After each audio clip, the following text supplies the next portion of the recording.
Letter to my biological dad.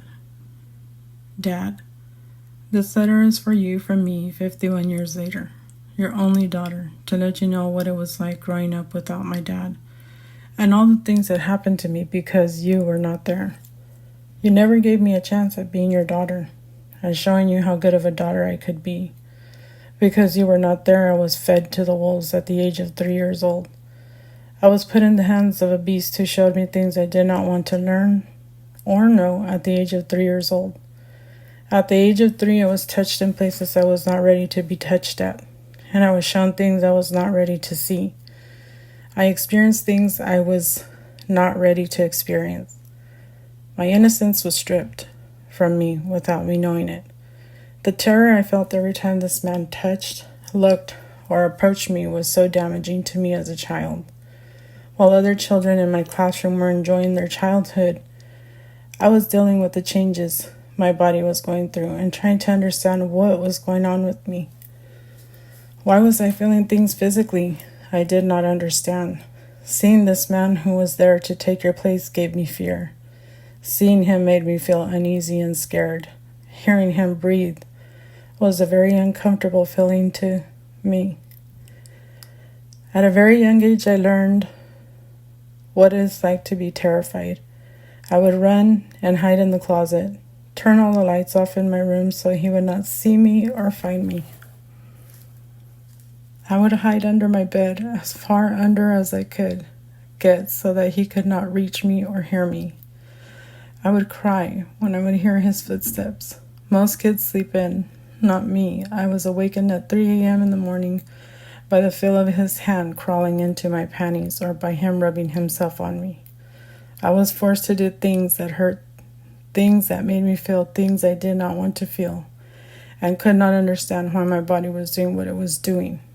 I learned at a young age what 400 pounds felt like on a little body. I learned how to hold my tears back when I was in pain. All this while you were enjoying life. Most people get to decide when they want to give up their virginity. This beast kept molesting me over and over till he finally took my virginity at a very young age because he decided it was time. Something so sacred to most women, yet I was not even a woman yet, not even a teen, and had it taken from me in a horrendous way and did not understand why I was in this situation. Why is God allowing me to go through this? But most of all, if only my dad was here to defend me.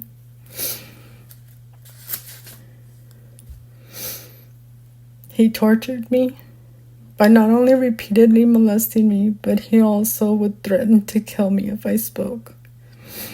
He would mess with my head by saying the typical, "Nobody will ever believe your story," or "I will have to kill you if you say anything. Your real dad does not care about you.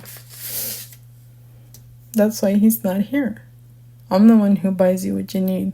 You have to do what I say. You have no option." All this while you, my dad, was out enjoying life and romancing women without a worry in life. What you were doing for pleasure with older women, I was experiencing as a little girl, and it was not pleasurable at all.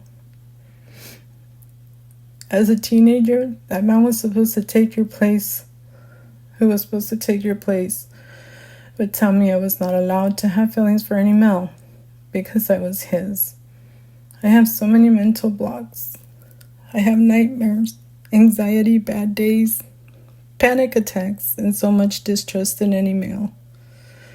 All while you were out enjoying life, meeting woman after woman, being that gigolo that everyone says you were, and you can claim to be in your younger age. You had one daughter who needed you so much. You could have prevented so many of her tears and her fears. But instead you chose to be selfish. Walk out on her and just act like she did not exist. You never checked in on her. You never were present. Just your presence would have been enough to stop all the abuse. That little girl cried so much for her daddy to come and save her.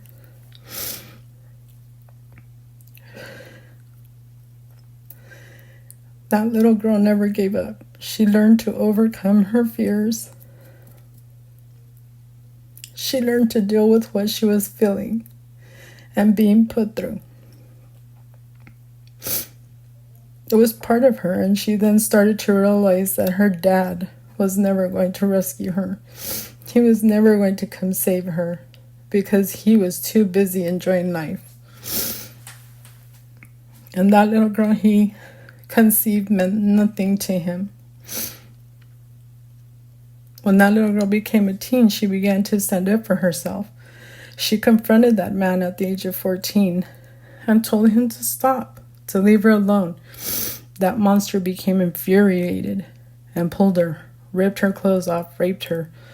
But first he hit her, left a scar on her face, and told her she better not tell anyone what had happened or he would kill her. That little girl at the age of 45 decided to put an end to this and took him to court. She wanted her voice to be heard. She felt the need to defend that little girl you walked out on. She proudly walked into the court on her own with her voice, now mature, and made sure she was heard. She made sure everyone knew what this beast had put her through. And now she was the one who felt the power in her hands, seeing that monster scared, nervous, sweating, and lying his way through every question made to him. Stephanie's voice was finally heard. Thank you, Dad, for never being there and giving me that strength. Thank you, Dad, for never defending me and teaching me to defend myself, even if it was 42 years later. Thank you, Dad, for teaching me to be who I am, the strong, independent woman, the one who can defend herself no matter what the situation is. Happy Father's Day, Dad.